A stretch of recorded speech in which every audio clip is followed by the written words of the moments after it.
Pronto, bom dia, senhores.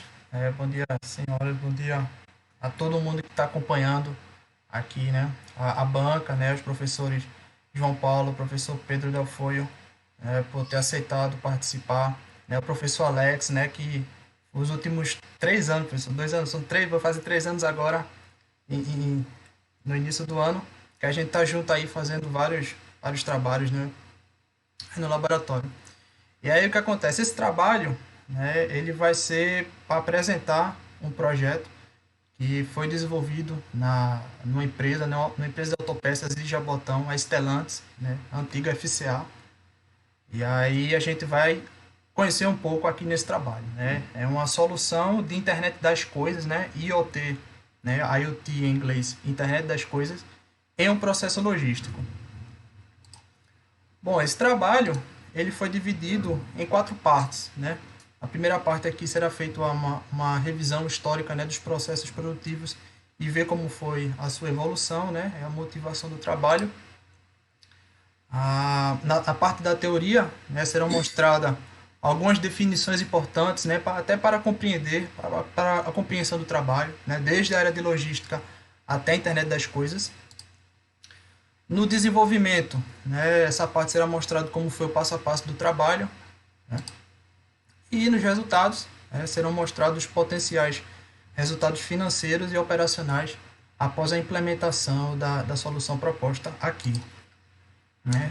Bom, os modelos, né, de produção foram evoluindo com o desenvolvimento da humanidade, né, e com a organização até das pessoas em sociedade, né. Esse processo foi evoluindo com a necessidade de produzir ferramentas, né, cada vez mais eficazes, que eram utilizadas até para a caça ou para a guerra. E aqui nesse slide a gente vê imagens, né, que representam a Idade da Pedra, né, que se iniciou com o surgimento da humanidade até por volta de 2000 anos antes de Cristo, né, quando a gente está falando do início da humanidade, né, a gente pensa aí pelo menos 2 milhões de anos, né. Então perceba, né, que o homem passou aí pelo menos de 2 milhões de anos basicamente na mesma era, né. É claro que houve uma evolução biológica, mas a capacidade de fazer as mesmas ferramentas sempre permaneceu quase inalterada.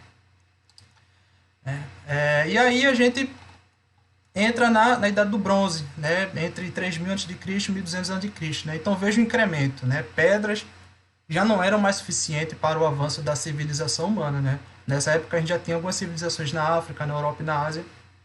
Né? Inclusive foi na Ásia que começou o surgimento de técnicas, né, de produção de bronze. Né? Na América também, os povos tiveram as suas próprias técnicas. Então a gente vê aí uma evolução em lugares diferentes, né?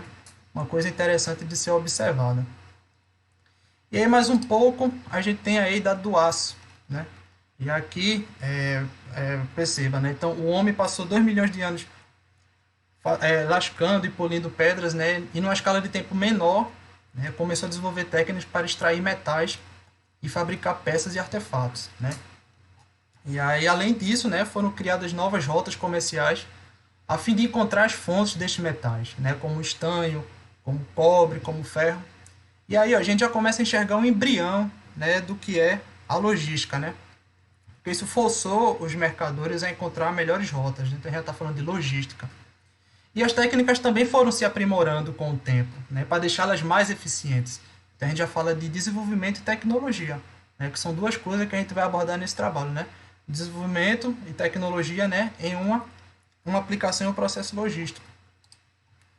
E aí, dando um salto, né, a gente já pula aqui na Revolução Industrial, né, e aí nos últimos 200, dos últimos 250 anos, né, a primeira Revolução Industrial, né, caracterizou-se pela introdução de instalações de produção mecânica, né, com a ajuda de água, de energia a vapor. E aqui nessa figura a gente tem a representação do primeiro tear mecânico, né, em 1784. A segunda revolução industrial, né, caracterizou-se pela introdução do conceito de divisão de trabalho, né, e aqui a gente tem a representação da primeira linha de montagem, que foi no Matadouro, em 1870. A terceira revolução industrial, né, ela caracterizou-se pela introdução do conceito pela utilização de TIs, né, e de sistemas eletrônicos. Então, olha aí, a gente já está chegando já pertinho de hoje, né? Esses dispositivos aumentavam ainda mais a produção, né? E aí um grande ponto de virada foi justamente o desenvolvimento do CLP, né, por uma empresa a pedido até da General Motors. Em 1969 foi o primeiro CLP, né, para substituir os antigos painéis e válvulas, né, e chaves. Né, quem é da área já sabe, né, aqueles quadros de contactor relé, né, que era o que se usava para programar os processos produtivos. Né. E aí, mais recentemente, a gente tem a gente está vivendo, né, na verdade, estamos testemunhando a quarta revolução industrial, né, que é caracterizada pelo uso de sistemas cyberfísicos, né, que foi popularizado até pelo uso da internet via Wi-Fi. E agora a gente está vivenciando, né, a popularização do 5G no mundo, né, uma tecnologia bem recente.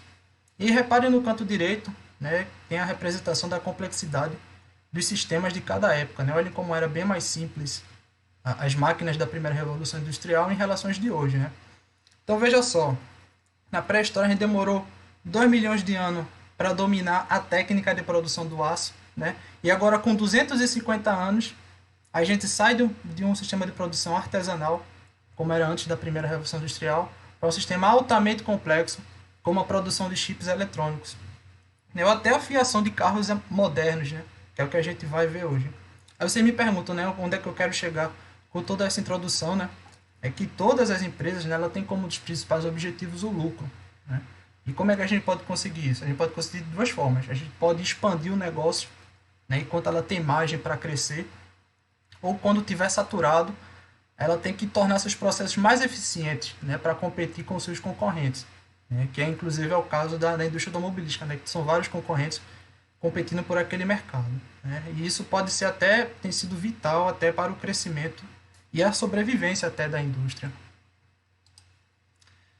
Aqui a gente vai ver alguns números, né, da indústria automobilística no Brasil. Em 2017, a empresa, né, a indústria de automobilística era responsável por 18% de toda a indústria de transformação. Né? Em 2018, a União arrecadava cerca de 65 bilhões de reais com tributos que se incidem, né, diretamente sobre as atividades automobilísticas. Em 2019, né, a indústria automobilística nacional era a oitava maior do mundo, né? Isso em unidades produzidas, né?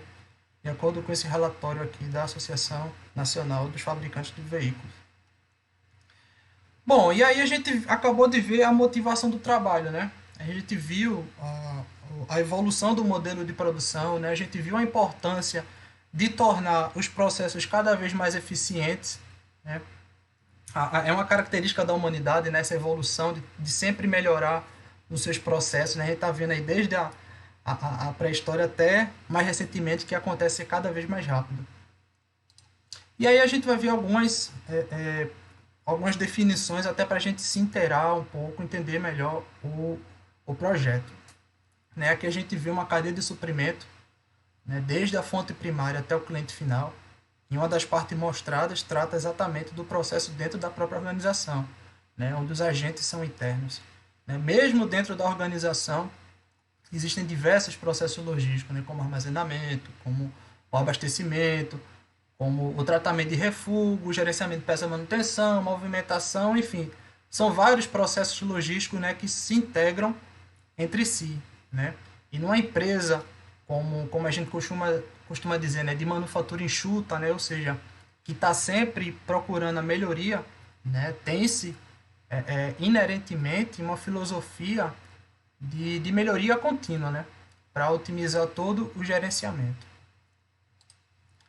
E aí a gente vai falar um pouco agora de internet das coisas, né? O que é internet das coisas? A gente pode dar essa definição aí, né, que se vê na tela, né? Uma rede global de infraestrutura onde coisas, transmissões sem fio e recursos de computação se combinam para formar uma rede de informações, permitindo novos canais de comunicação entre pessoas e coisas, né, e coisas e outras coisas. A gente vai ver um pouco, mas o que quer dizer, né? Coisas e outras coisas, né? Como se dois dispositivos estivessem se comunicando entre si, né? Como, por exemplo, o RFID. Ele não é bem um exemplo de internet das coisas, mas ele é um exemplo de coisas se comunicando. Né? Então, o cartão ele vai se comunicar com o leitor através da radiofrequência. Né? Isso é uma comunicação entre as coisas. O rastreamento também aqui é outro exemplo. Os sensores, né? Os sensores eles são muito utilizados, inclusive na indústria, né? Para se colher informações, por exemplo, da temperatura, da umidade de um certo lugar, e aí ele vai enviar esses dados via internet, né? Para algum celular, para algum outro dispositivo, né?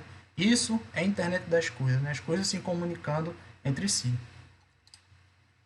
E aqui a gente vê um pouco da arquitetura, né, básica, né, da internet das coisas. Para isso funcionar, a gente precisa ter um dispositivo que vai enviar uma informação, né, e outro dispositivo que vai receber essa informação. Né? Essa comunicação pode ser em uma via ou pode ser em duas vias. Né? É mais utilizado, né, a comunicação entre duas vias, né, onde um dispositivo vai mandar, o outro vai receber e entre si por aí vai. E esses dados, essas informações podem ser guardadas num grande banco de dados. Né? Então essas informações que são trocadas podem ser, por exemplo, a informação da umidade de um lugar. Né? Eu posso estar registrando isso no banco de dados. Né? Então nesse banco de dados vai ter uma enorme quantidade de dados acerca desses processos, que é o que a gente chama de Big Data, né? essa grande quantidade de dados. E o desafio é você, a partir daqueles dados, conseguir alguma informação relevante sobre o processo. Bom, aqui está um pouco da estrutura da internet das coisas. Né? Depois desses conceitos, né, teóricos, a gente vai ver agora como é que foi o projeto. Bom, para entender, né, a concepção do projeto, né, em que condições, quais necessidades levaram, a gente vai ver algumas informações. Periodicamente na empresa, né, o setor de desempenho ele faz um levantamento de alguns indicadores dos processos. Né. Na área de logística foi verificada que a família de circuitos ela concentra a maior parte das perdas, né, como está mostrado aí na figura. A gente pode ver que a família de circuitos é o que tem as maiores perdas no processo. Né? E quando a gente faz o desdobramento de custos dessa família, a gente vai ver aqui todas as perdas dentro da família de circuitos. Né? Então, é aquela ideia de estabelecer uma prioridade, né? A gente vai ver o que é que está afetando mais e vai tentar resolver. E aí a gente vê que a maior perda no processo, dentro da família de circuitos, é o patrulhamento.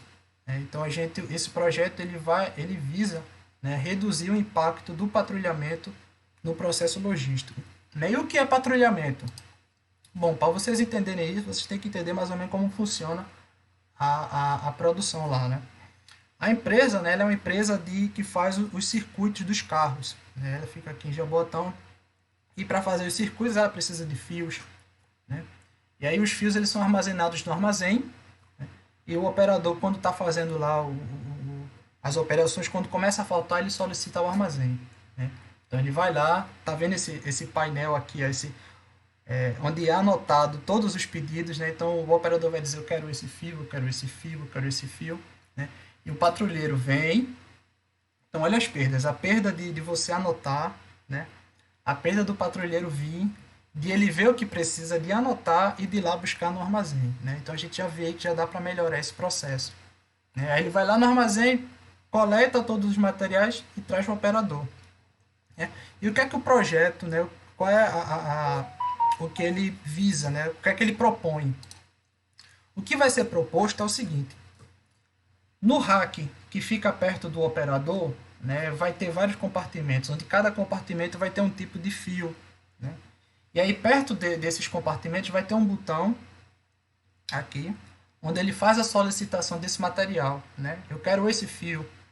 E aí vai acender um alerta luminoso. E ao mesmo tempo que ele aperta esse botão, vai acender esse alerta aqui e vai acender o alerta lá no armazém, solicitando esse material. Então, perto de cada fio, no operador, vai ter um botão, e lá no armazém também vai ter o botão respectivo daquele material. Né? Então, cada material no armazém também vai ter o seu botão e o seu LED.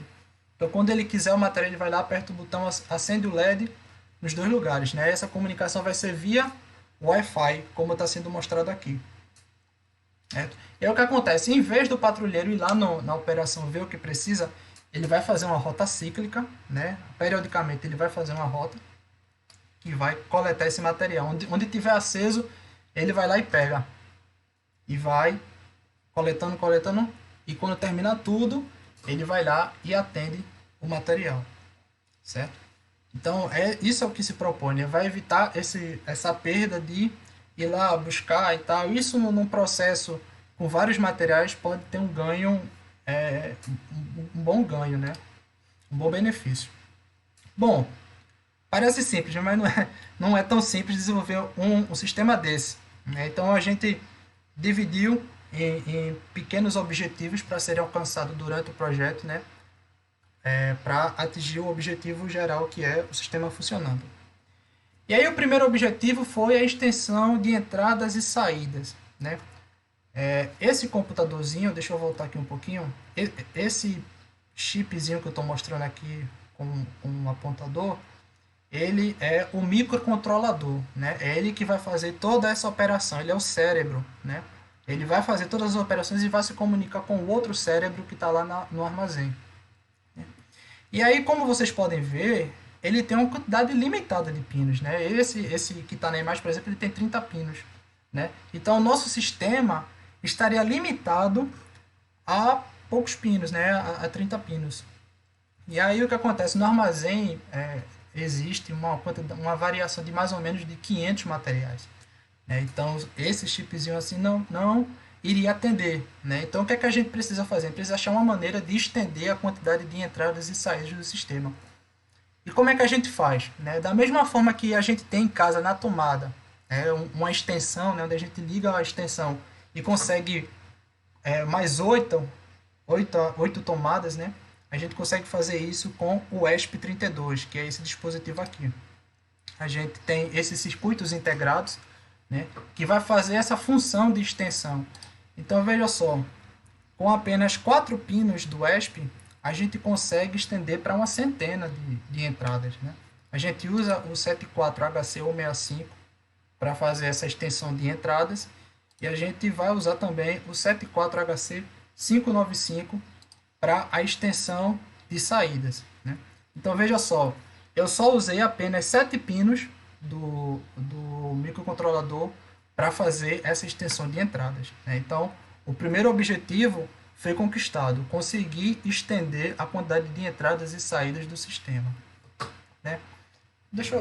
Eu tenho até aqui, para quem não conhece, esse é o ESP32, né?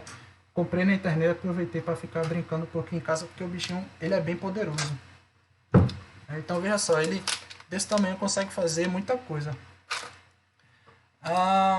E aí a configuração seria essa mais ou menos, né? Aqui eu vou ligar os botões nesse circuito integrado. Ele vai ligar com o microcontrolador e o microcontrolador vai expandir com o outro circuito integrado 74HC595 para estender a quantidade de LEDs, né? Pronto, essa vai ser a configuração. Essa configuração ela é local, ela ainda não está fazendo a comunicação via Wi-Fi com o outro, né? Isso aí por enquanto foi só um circuito local. E aí o segundo passo, né, seria simular. Oi. O segundo passo seria simular a expansão de entradas e saídas, né? Aí a gente usou um sistema, né, o Proteus, para fazer essa simulação. A gente já tinha uma ideia do que queria fazer, a gente precisa simular para ver se funcionava, né? E aí a gente usou o Proteus, né? A vantagem é que ele tem vários módulos para fazer isso, né? Ele é bem fiel à simulação dele com os eventos físicos, né? Então o que acontece na simulação muito provavelmente vai acontecer de verdade, né?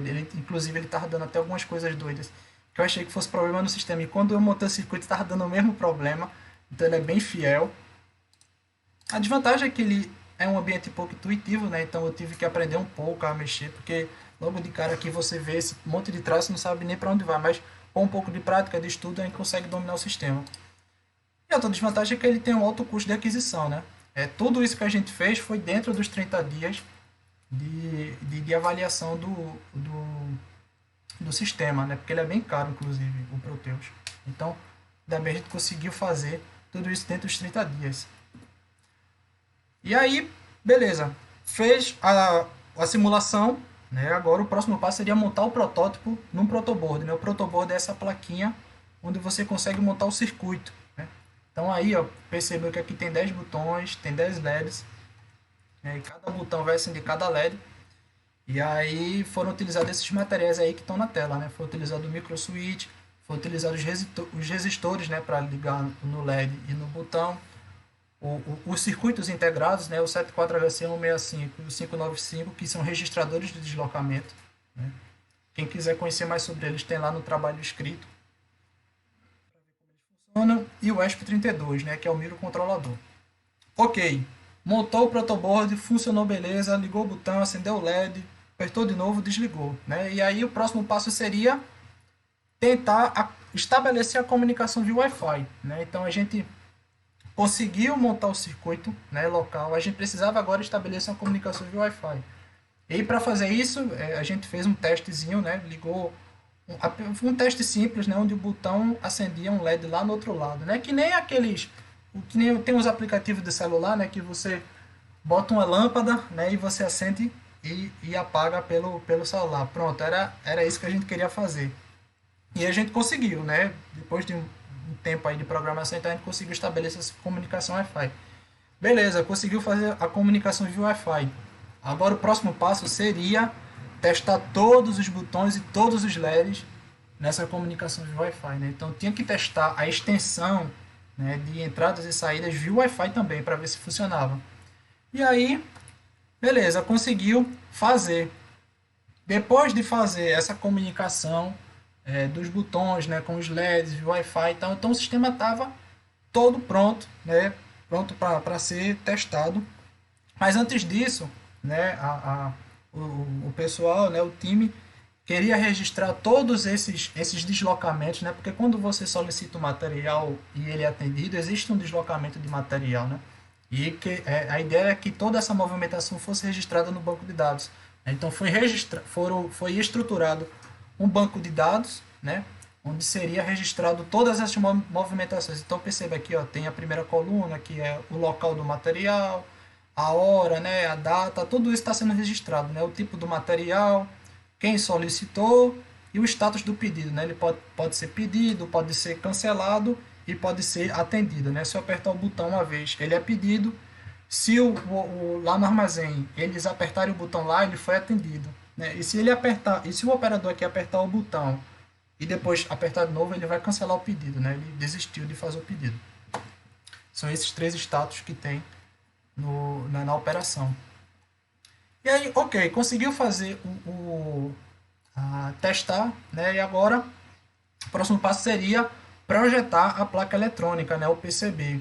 Então, utilizou-se esse sistema, né? O Eagle, que é um software gratuito da Autodesk, né? Para fazer o projeto da plaquinha eletrônica, né? Onde tem todos esses furinhos aqui, onde vai ser soldado as peças, né, os dispositivos eletrônicos, né? E aí, ok, fez a placa, o próximo passo seria fazer a impressão, né? Então aí, beleza, vamos ver agora os resultados do projeto, né? Todo projeto, né, ele precisa ter a sua viabilidade financeira confirmada, né? E aí o que acontece? Para verificar isso, a gente utilizou um indicador que a gente chama de indicador BC, né? O que significa o indicador B sobre C, né? Significa qual é o benefício sobre o custo, né? E o que é que a gente está falando de benefício? Benefício é o ganho financeiro que eu vou ter com o sistema, né? Então, se eu instalar esse sistema no meu processo, qual o benefício que eu vou ter, né? E o custo é qual é o custo da implementação desse projeto, né? E quando eu tenho, né, assim, eu estou mostrando essas informações porque, obviamente, eu não posso mostrar o resultado, né, financeiro e tal, até por questão de sigilo e tal. Eu não posso estar divulgando os números exatamente. Mas quando a gente faz essa relação do benefício com o custo, a gente encontra essa relação de 1,89. Né? O que significa esse valor? Significa que se me custou R$ 100, né, para instalar esse sistema, eu vou ter um ganho de 189 em um ano, né? Então, se no primeiro ano eu gastei R$ 100 para instalar, já vou ter um benefício de 189. Então, quer dizer que já no primeiro ano o sistema se paga, né? Ele se paga até, inclusive, 1,89 deve ser pouco mais de 6 meses, né? Então veja só, a gente já tem um sistema que já se paga no primeiro ano e no segundo ano ele já não vai ter mais o custo de implementação, né? Ele só vai ter o benefício. Então no segundo ano ele já vai ter o ganho, né? Que vai ser o custo reduzido, no caso, o que a gente chama de benefício é o custo reduzido da operação. Eu vou ter nos outros anos, e nos outros anos os custos que eu vou ter vai ser custo de manutenção, né? Que comparado ao custo de implementação é bem menor. Então, beleza. Financeiramente ele foi validado, né? A impressão da placa, né, é um resultado do projeto. Aqui está a placa que foi desenvolvida lá, o que eu mostrei agora há pouco, né? Foi desenvolvida no software, ele foi impressa e aí tá para ser testado. Aí tá a placa toda montada, né? Essas pecinhas verdes aqui são os bornes, onde a gente vai ligar apenas os, os LEDs e os botões, né? Os micro switches. Né? Aqui no meio está o ESP32, né? E aqui estão os circuitos integrados, né? E os resistores aqui, né?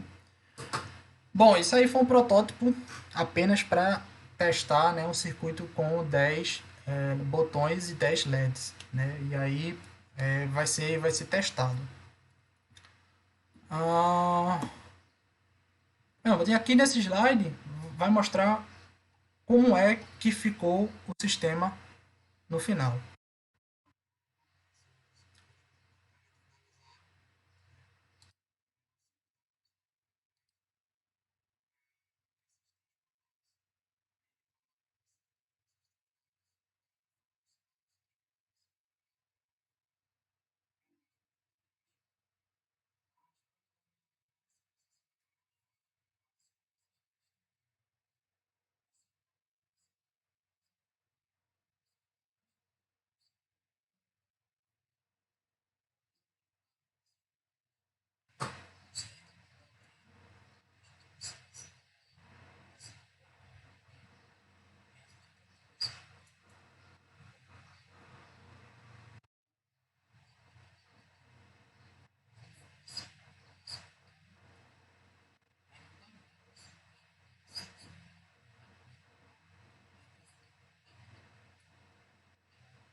Pronto. E aí tá o circuito, né, testado, né? Falta agora implementar na linha de produção para ver como é que vai ser a dinâmica, né? É treinar o pessoal da operação para a nova configuração. Né? E aí agora entrando nas considerações finais, né? Com a utilização, né, da tecnologia IoT, a capacidade de gerenciamento das empresas ela pode aumentar significativamente, né? Mas como? Né? Nesse caso específico da aplicação em um processo logístico, ela é capaz de supervisionar todos os seus produtos em tempo real, né? E gerenciar todo o processo. Né? Elas não apenas supervisionam a circulação na cadeia de suprimentos, né? Elas compartilham informações também, né? E também analisam as informações geradas a partir de cada procedimento, né? E por aí vai. E nesse trabalho, né, uma solução utilizando, utilizando a tecnologia IoT foi proposta em apenas uma operação logística e mesmo assim foi verificado um potencial ganho expressivo após a aplicação desta solução. Né? Então, ela tem essa capacidade, né, de melhorar a performance dos processos. E também, né, durante a execução, né, durante o desenvolvimento do sistema, né, aqui está dizendo desenvolver critérios de escolha para suportar o tomador de decisões no desenvolvimento de futuros projetos. Né? Por que eu coloquei isso? Porque durante o desenvolvimento do sistema, né, alguns problemas aconteceram, né? Até pela falta de experiência do projetista aqui que vos fala, né? Mas como se tratava de escolhas de baixa complexidade, né, não afetou muito o andamento do projeto. Né? Mas em projetos mais complexos, né, poderia acarretar até no não cumprimento de prazos, né? O que pode até incorrer em grandes prejuízos para a empresa, né? Mas em projetos menores, né, como esse, acaba que a experiência da equipe, né, é quem dita o ritmo do projeto, né? Se for do interesse da empresa, ela pode até analisar como isso afeta na eficiência do desenvolvimento de projetos, né? Essa foi uma observação que eu fiz, que eu tive, né, durante o desenvolvimento do projeto. E ela pode também desenvolver, né, ou adotar metodologias ágeis para utilizar no desenvolvimento de novas soluções. O desenvolvimento de sistemas, né, ele tem uma característica que ele é diferente de um projeto clássico, né, de engenharia, né? Por exemplo, uma construção de um prédio, né? Você primeiro contrata os funcionários, você orça os materiais, você compra os materiais, tem sempre uma etapa atrás da outra, né? E aí no final você vê o resultado, né? Se a gente for fazer isso para um sistema, a possibilidade de dar errado no final é muito grande, né? Então tem que ter metodologias, né? A empresa tem que adotar, tem que criar ou pode adotar metodologias existentes que a gente conhece de como metodologias ágeis, né? É um conceito relativamente recente, né? Do início dos anos 2000, né? Onde tem uma dinâmica diferente, né? Você divide em pequenos objetivos, né? Como a gente acabou fazendo durante esse projeto, né? E você vai testando, vai perguntando ao usuário o que é que precisa ter no sistema e tal. É uma metodologia diferente que a empresa poderia até pensar em aplicar dentro da empresa. Ah, desenvolvimento, né, de um painel de controle para consultar alguns indicadores das operações logísticas, né? Porque o que acontece? Todas aquelas informações armazenadas no banco de dados, né, não vai fazer sentido nenhum se você não tiver um painel de controle para analisar aqueles dados, né? Inclusive, a gente vai fazer isso, né? Vai criar um painel de controle, um dashboard para fazer análise dos indicadores, né, relativos àquelas operações. E é necessário, claro, né, como todo sistema, né, como todo produto de engenharia precisa de um plano de manutenção, né? Então, o pessoal de engenharia logística precisa contatar o pessoal da manutenção, né, para que se desenvolva um plano de manutenção do sistema para ele continuar funcionando aí por muito tempo, né? Bom, e esse aí foi o projeto, né? Aqui eu coloquei o texto, né, o texto completo para quem tiver interesse de ler, né? É claro que o trabalho vai ser agora passado pela avaliação dos professores, né? Mas eu posso colocar depois também o trabalho atualizado, né? Com as correções sugeridas pelos professores, né? Enfim, é isso, pessoal. Muito obrigado.